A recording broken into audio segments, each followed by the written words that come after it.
As Hanju mentioned at the beginning, today the monthly theme is resistance. And we're exploring resistance in the positive sense of resisting cynicism. Because if you're anything like me, it feels pretty like a lot to be cynical about. And cynicism is this kind of sneering attitude that, there's no good in people, there's no great hope in the situation. And there's a lot of things that happen that makes us cynical. And of course, we just had Earth Day yesterday, and I remember many years ago, my partner Natalie and I were in Golden Gate Park the day after Earth Day. So it must probably a Sunday like today. And there was trash everywhere, left over after Earth Day. The irony was not lost on me.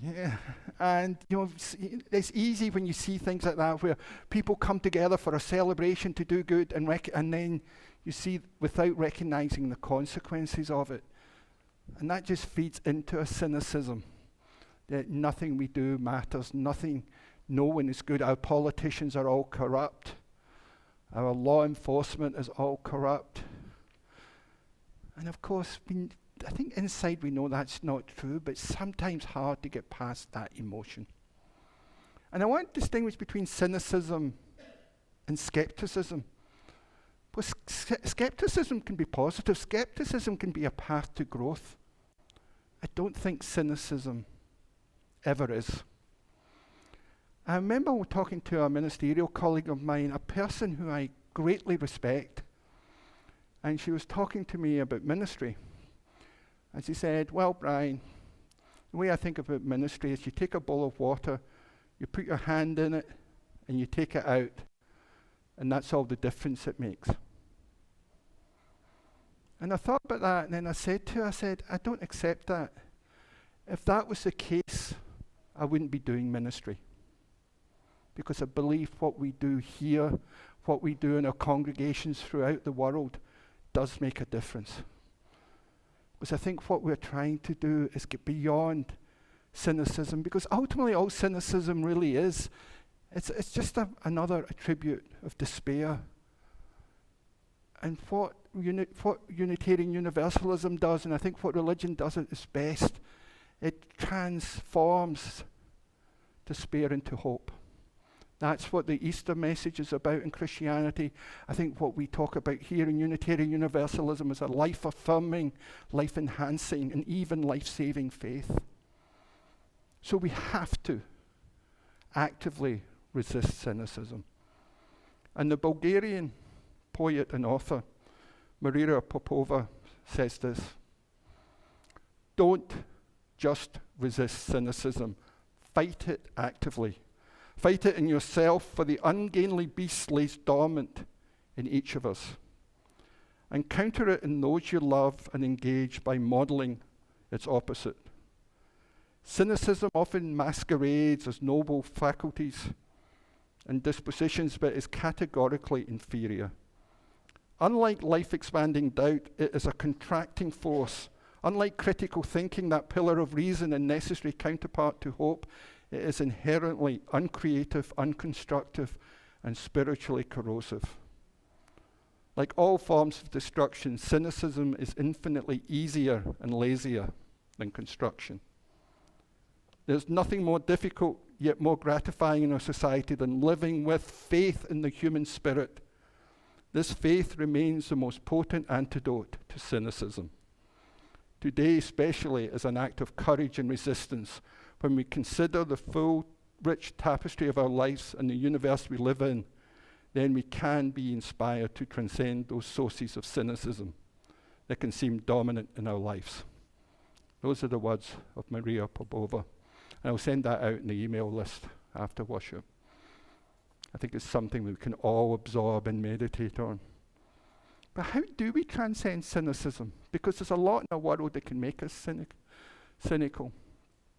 And then think about Earth Day. I was kind of negative about it. But you think the beauty that we experience in the planet. And in religion, we work in the currency of wonder and awe.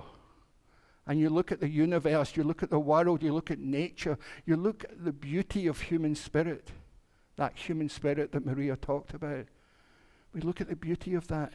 That inspires us with wonder and awe. And we need to remember that one of our 6 sources as Unitarian Universalism is this: the direct experience of transcending mystery and wonder affirmed in all cultures, which move us to a renewal of the spirit and an openness to the forces which create and uphold life.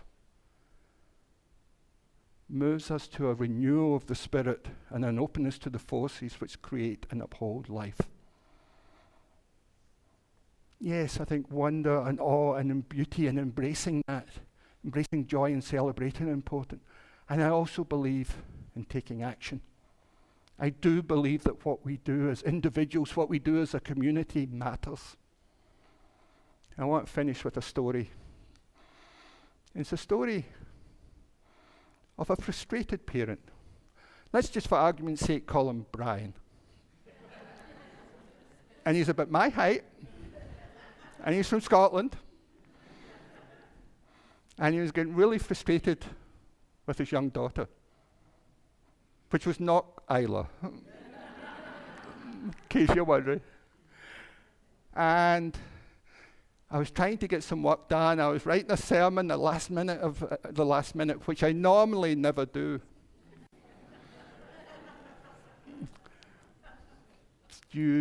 What did I say about skepticism? And I couldn't get it done, and my daughter kept bothering me, so I found this map of the world, and she was young, she was 3, so I tore it up and threw it in the ground and said, "Put that back together." And I knew she didn't know what the map of the world was like. 2 minutes later, she came back with it all pieced together. I said, "How did you do that? How did you know how to put it together? You don't know what the map of the world is." She said, "Oh, there was a face on the other side of the paper, so I put the face together, and that put the whole world together." And I love that idea, because if we can help one person, if we can take that action to help one person put their life back together, that is how we're going to repair the world. So I do believe our small actions are important, because the actions that we take to help each other, to help this community, and for this community to help the wider community, that will help repair the world. And we have to engage the beauty, the mystery, and awe and wonder of this world as well, because it is a gift. And on this Earth Day weekend, let's get our renewal of the Spirit from the world, and let's transform that world through acts of love.